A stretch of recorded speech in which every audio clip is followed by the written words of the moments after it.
Enkwata gye bakuttemu Lukwago yabadde esinga obubi eyo eyakozesebwa okukima Ben Kiwanuka mu office. Gavumenti ya Amini Obote ya ng'emukwata. Yes. Bakola ebyambyone byonna ne bamukolako ebyambyone byonna.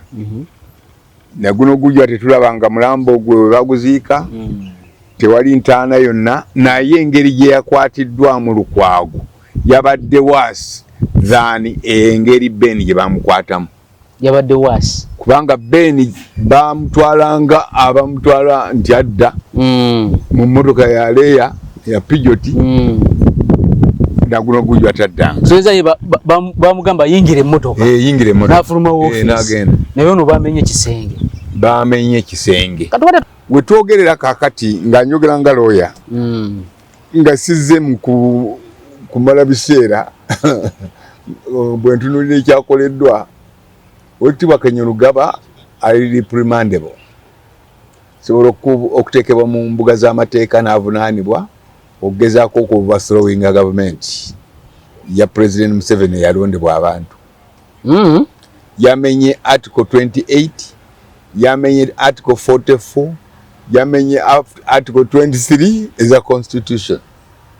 N'amenya Article 2082 ya Semateeka.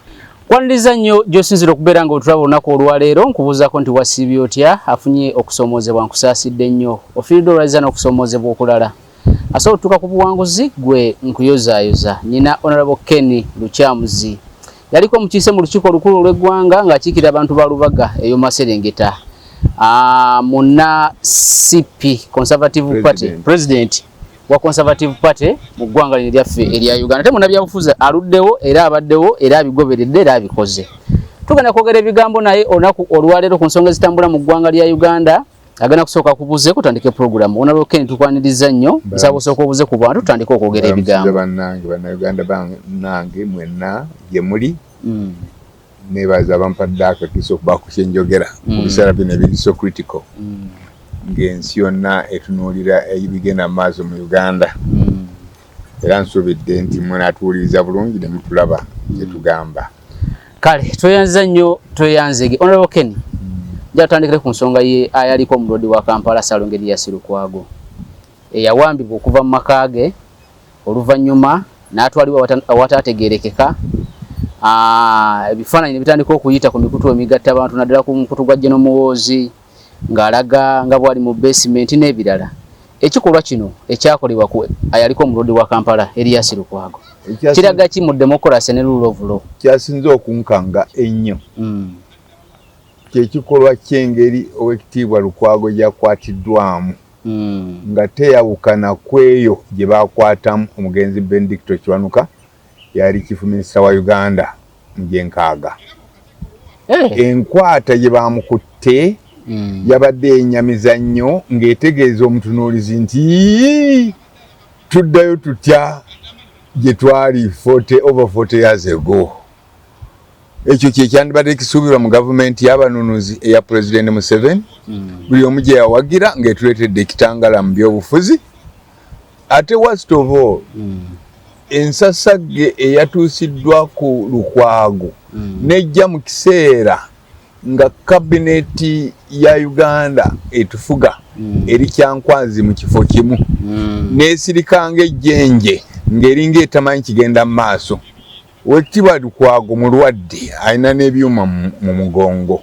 Maama we yamenyeka okugulu amaze okumpi ebbanga erisukka mwezi ng'ali Lubaga.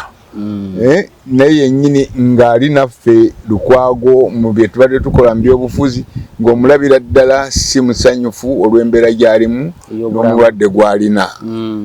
Naye okulaba nti yatuusiddwako ekikolwa ekifaanana bwe kityo ng'ate kituusibwako omuntu atali wa bulijjo.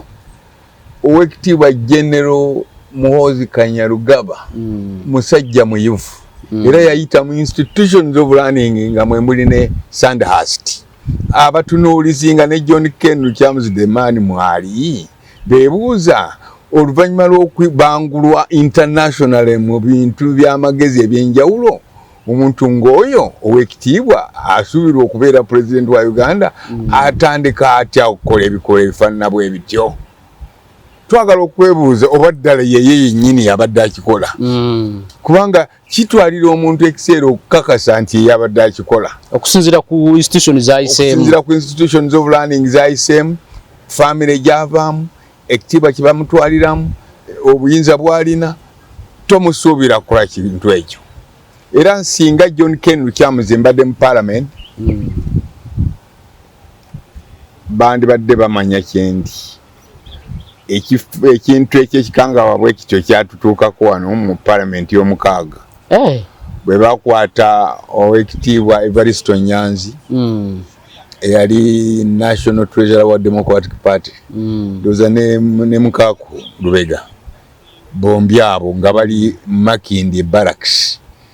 Nabo babakwata bawamba engono tebamukoze. Yes, naleta ekiteeso ekyabajja mu nkambi.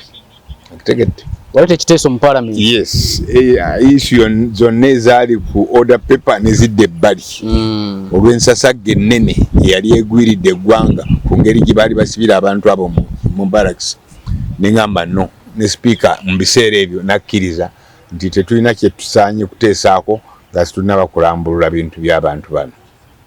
Mu ngeri y'emu bwe tubanga Uganda yadda mu nfuga ya democracy, tewali kyandibadde kikolebwa kaakati nga Parliament tetudde kubaako kyeyogera. Article 79 clause 1 and 2 ziraga Parliament ya Uganda eyina obuyinza obwenkomeredde esobola okuyisa ekiteeso ku kintu kyonna nga bwe beeyagadde. So Parliament esoteekawo embeera, si kuteekawo obuteesi mbeera. Esobola okugamba gavumenti mwabafuga mugira muyimirira.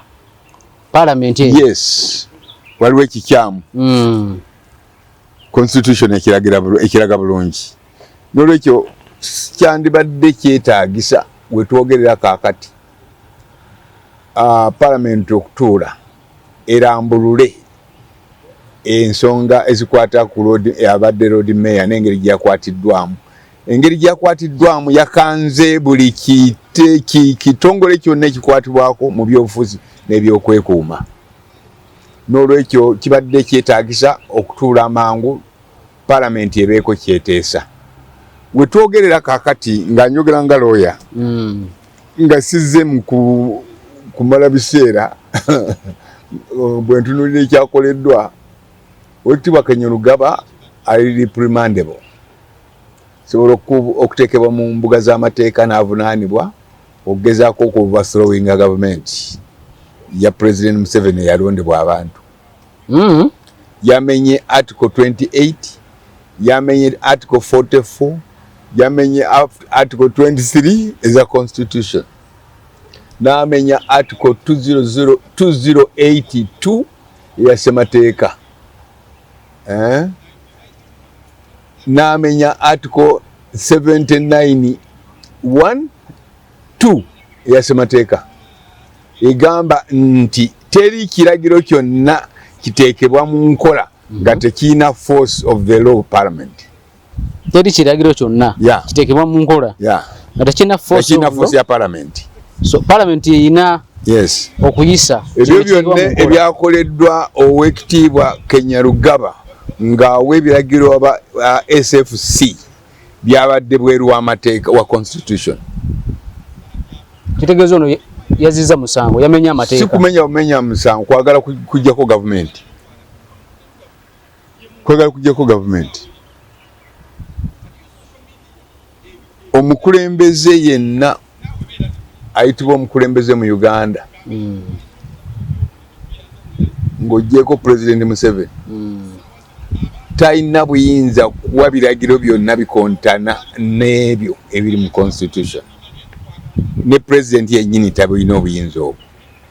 Article 79 egamba nti gwe ng'omuntu yenna ayitibwa omuntu, obe ng'olinamu obuyinza mu gavumenti, tosobola kuwa biragiro bifuula kiragiro kyetteeka without Parliament.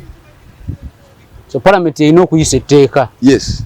Nerifuuka etteeka. Kyoyagala okuyisa nga directive kiyise mu Parliament ekifuula etteeka. not you yourself. So mukukwata omulodi ayaliko omulodi wa Kampala waddewo okumenya amateeka. Okumenya ddala semateeka. Yes, semateeka buteeka. Semateeka. Atenga article 2 eya semateeka egamba. The constitution of Uganda is supreme. Supremacy of the constitution. Bwabaawe ekizeewo oba tteeka nga likontana ne semateeka. Semateeka gye batwala so si kiteekateeka ekyo. Oh. So kati ono yalinga yalese ekiteekateeka ate nga kikonkatana ne semateeka mu bye yabadde akola. Yes, era kino ekyakoleddwa kyeyongedde okugatta abakulembeze b'ebibiina by'obufuzi. Kubanga enkya tujja kubeera somewhere kubako kitwogera collectively n'okuyisa ng'ebibiina by'obufuzi eby'opposition. Yes. Tubadde ne ba CDF wabaddewo mu by'obufuzi bya wano. Waliwo CDF gwe tubadde naye ng'alina amaanyi ng'agajja n'omuwoozi kati g'akozesa. Situnaba kumulaba. Kati ono amaanyi g'akozesa ye agajjawa. Tunaba kumulaba. Amaanyi gy'agajja situtegeerayo bulungi kubanga institutions yayitamu. Yasomerako mu St. Mary's College. Nange essomero erirabika nti mwe nayita kubanga oyo ye sister wa St. Mary's College ekitofu. Ba Brothers of Christian Instruction beba managing amasomero ago. Agamu ku masomero agasingira ddala okubeera waggulu mu Uganda. Galina Nyakasero n'awalala.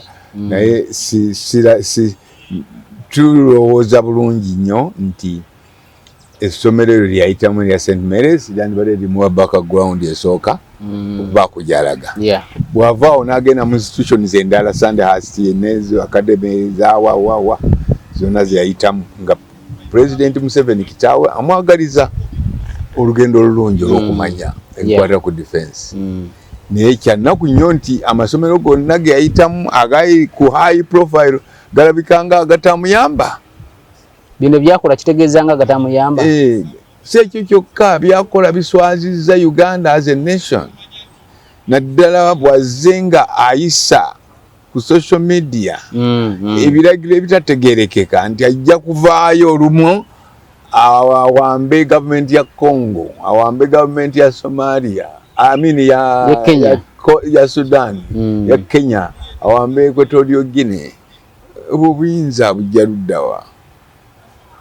Kati omuntu ngaffe abafugibwa tuli beetegefu tubadde beetegefu okufugibwa omuntu yenna mu President Museveni gwaba atuwadde ate tuba tunakola tuti gwaba bawadde oba abayise mu semateeka nga bawadde gwa proteins ne tumulonda nga twagadde okulonda gwata frontize tasobola kulembera ate anaafuga atya nga tayise mu pipeline ya constitution kyeŋŋamba gwata frontize point gye mbadde ngezaako ogamba nti ekyokuba nti mutabani wa president tekina buzibu kyandibadde tikimugaana kufuga Uganda singa bayise mu mateeka singa ayise mu mateeka amatuufu ng'atulaze n'empisa ennungi tuyinza okusiima President Museveni byayakolera Uganda nitugamba nti omwana wa atufuge naye ebikolwa byakakola sofa otandikirawo okukola recommendation nti yabafuga Uganda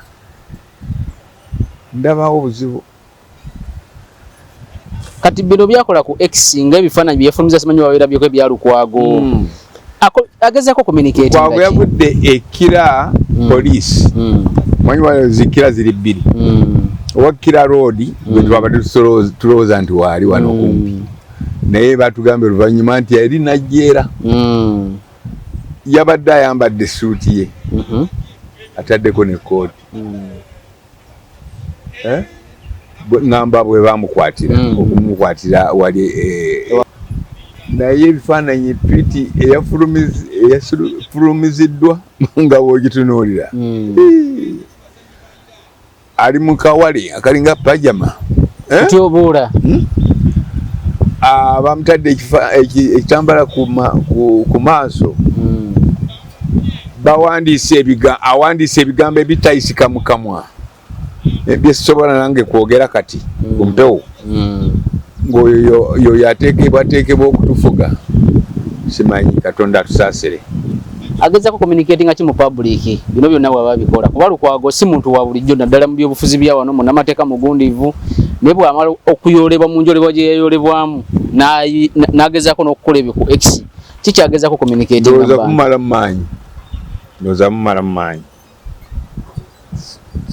naye ate era tekitegerekeka bulungi. Oweekitiibwa Erias Lukwago y'omu ku bannabyabufuzi ab'opposition abakuumye erinnya lyabwe mukkakkamu alemera ku nsonga ne bwe bamuwangudde jjo ku bwa Lord Mayor yakkiriza yagambye nti njagenda mu court yagambye I have been defeated n'ateeka enkanda wansi. N'olwekyo ffe nga ab'opposition naddala Conservative Party tuvuddeyo butereevu okulaga obutali bumativu ku ngeri gyayisiddwamu n'okuvumirira ekikolwa ekisobola bulungi okutuzaayo mu nfuga ya Idi Amin. Engeri gye bamukuttemu kabuze kata bamuteeke mu buutu. Engeri gye bamukuttemu yabaddemu okutiisibwatiisibwa okutali kwa bulijjo kuba nagenze eka nga bakamala mutwala naye engeri gye basubjectinze ebyuma eby'amaanyi nga bikuba olujjo lwa bedroom mwe yabadde bagenda omutuukako ng'omutima gwafudde dda ndowooza. So kitegeeza si ye yagguddewo bamenye bumenyi bamaze okumenya okucriminga nankani ddala bayingire munda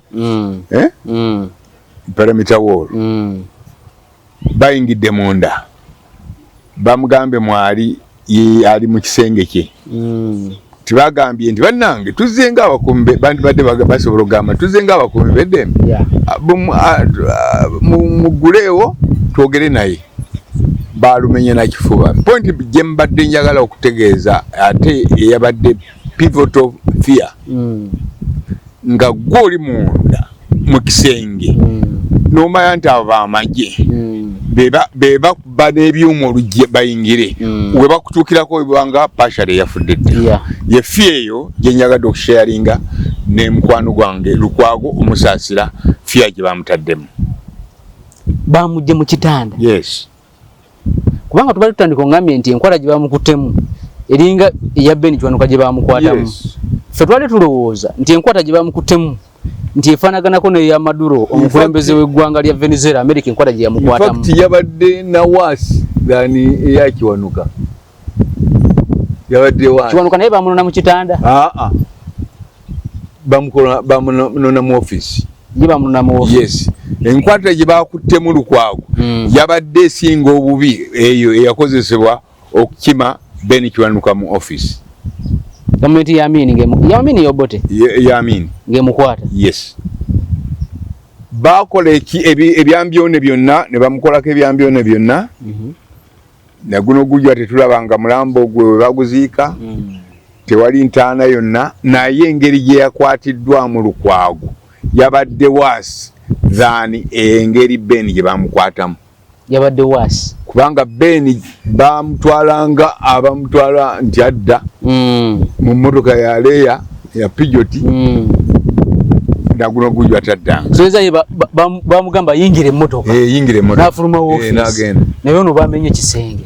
Bamenye kisenge. Katubadde tuddayo mubiri mujire emyaka President Museveni gyayogerako egy'ekinaana bwe bagenda mu nsiko okulwanyisa bino byonna bino bye tulaba kati bye balwanyisa tubadde tuli mu kuddayo emabega abazzeeyo era oba oli awo abaddayo. Naffe kaakati aboogerera democracy ekiseera kijja kutuuka tube nga tukyayogera bugamba nti nsemberedde ku nzita olw'okuba njogedde kino na kino.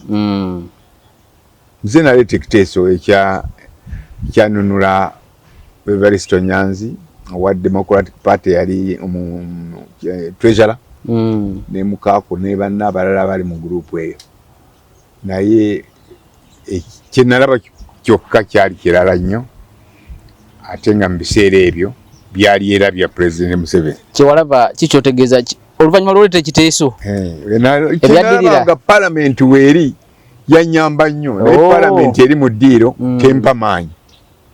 Kiki ekyasse Parliament eri mu ddiiro?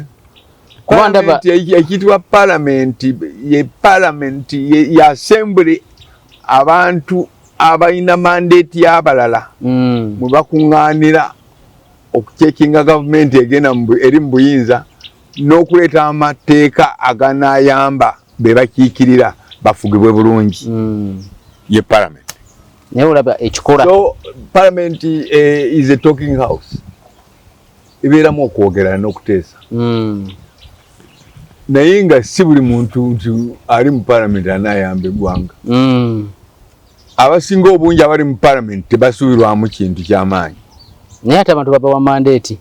Bwekityo bwekiri. Naye engeri gye babawa mandate nayo eri questionable. Lwaki kakati abantu abacomplaininga nti abantu bwe bati tebayita mu butuufu basukka 10? Bali 10 oba namba meka na 8. Bwe bagambye? 10 na 8 sofa. Bali basuse kuogera 18. Kati basuseewo. Ababaka batute mu kooti. Yes. Bali awo namba yeyo. Kati Honorable Ken. Lukwago bamutute mu kooti bamusomedde omusango gw'okumanya omusango nti yamanya omusango gw'okuvuunika gavumenti naye n'atalipootinga era ne bamusomera ennaku z'omwezi bweziti mwali Nairobi n'ebirala nga kitegeeza nti ono alinga avugibwa okuteekebwa ku fayiro eya Dr. Kano Kizza Besigye. Andi ne Dr. Kano Kizza Besigye emabegako awo abadde akomplaininga eri omulamuzi ali musango envuga gye bavuzeemu keesi eno ate nga Billy Vumbuka State ye yagamba nti obujulizi tubuyina tumaliriza buli kimu tugenda tutandika okuvuga ekintu kino. So Lukwago bamusomedde omusango gwa kumanya omusango gw'okuvuunika gavumenti naye n'atalipootinga mu bwabuyinza. Tagenze ku fayiro ya Besigye. Ezo tonnaba kugendayo nnyo njagala okubaddamu bwenzi.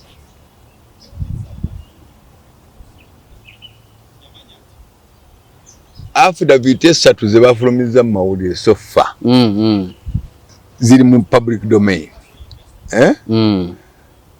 Teri affidavit n'emu erina substance esobola okuyisaamu omusango ogwo ku preliminary level as a criminal case.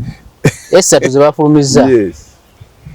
In criminal law under Article 28 of the Constitution, clause 7, 8, 3 zikulaga nti bwembanga ndi musirikale ne bangamba nti wazizza omusango nkweyanjulira tinze gundi era ndi ku ddaala bwe riti wazizza omusango naye gwe olina right okumbuuza musango ki gwe nazizza era mu tteeka ki eririwo era kibonereze ki ekigenderako bw'obanga tosobodde kubiddamu ebyo oba omala biseera byo okunkwata ate era bw'onkwata n'ongamba nazizza omusango n'omala okuntulugunya etteeka lyayita dda ndole waliwulira nti musango ayinza n'omulamuzi ogugoba okuntulugunya ng'ojjamu obujulizi. Yes. Obunzijamu nakifuba. N'olwekyo simanyidde ddala nti omuzungu gwe boogerako gyali. Yakola additional statement ekibuli. Kubanga omuzungu ye key witness. Yeah. Bw'abanga talina substance in terms of evidence esobola okuleadinga omulamuzi ku preliminary level. I am a lawyer myself. Akakase nti there is a case to answer.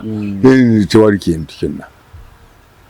Kati nze ku lwange as an assessor kanjogera nga assessor constitutionally balabikanga abatidde nti bebatwala mu kooti tibirina weight ate ono ye omu ku balooya baabwe katutiise ono biri babiveeko ne bana abasigadde wabweru batye bagambe olaba lead council bamukute mu nkwata bwetu yes.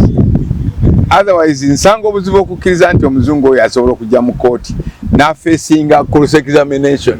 Key witness lwaki abatajja mu kooti? Anti nze nkunnyonnyola amwe lawyer myself sijja kwogera bingi nnyo saagala kubeera subjudice naye okusinziira ku reading gye nakoze ku main presentation ya affidavit there must be substance.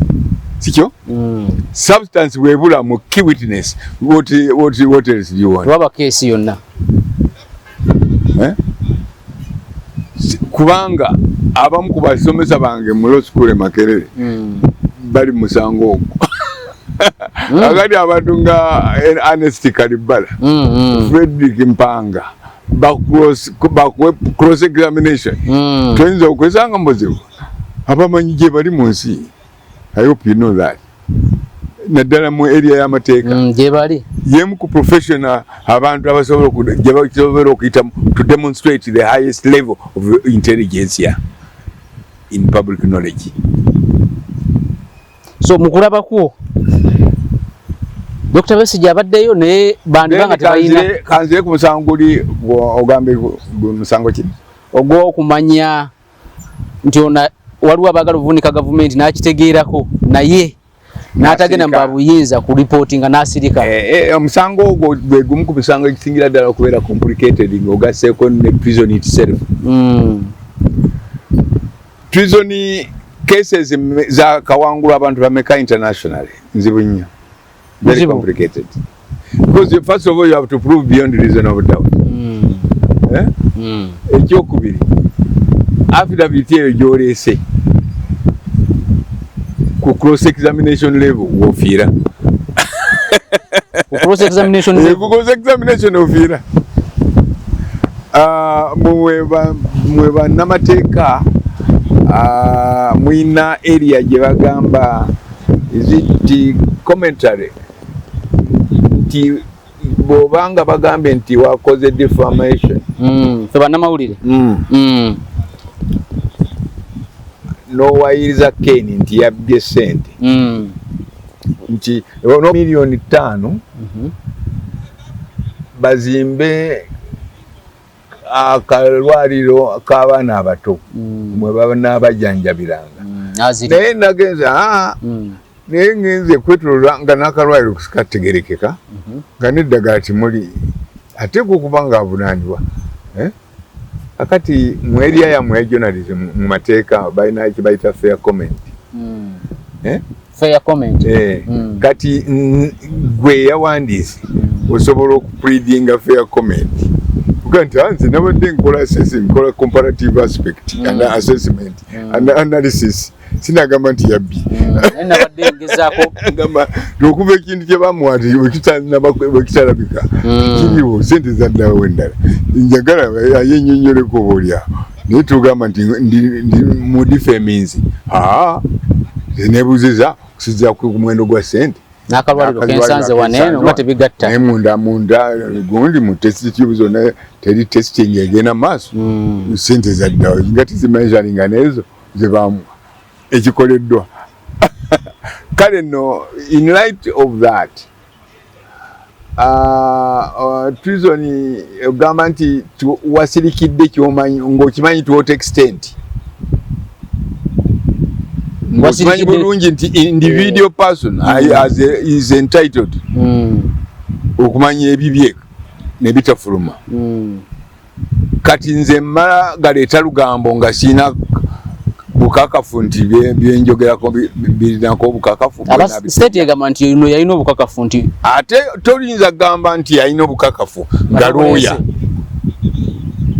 Ekyokubeera looya kindifeninga kitya anti nsobola gwe okubuuza gwe bavunaanye treason nkubuuza ebibuuzo byange bwebiti ne bwebiti. Kati bw'obimbuulira ne mbitegeera obulungi nti oba oli awo waliwo wano wayogera noono omusajja wati nabati nga nti ono ddala yali apulaninga kujjako gavumenti because discussion especially political constitutional discussion ngazi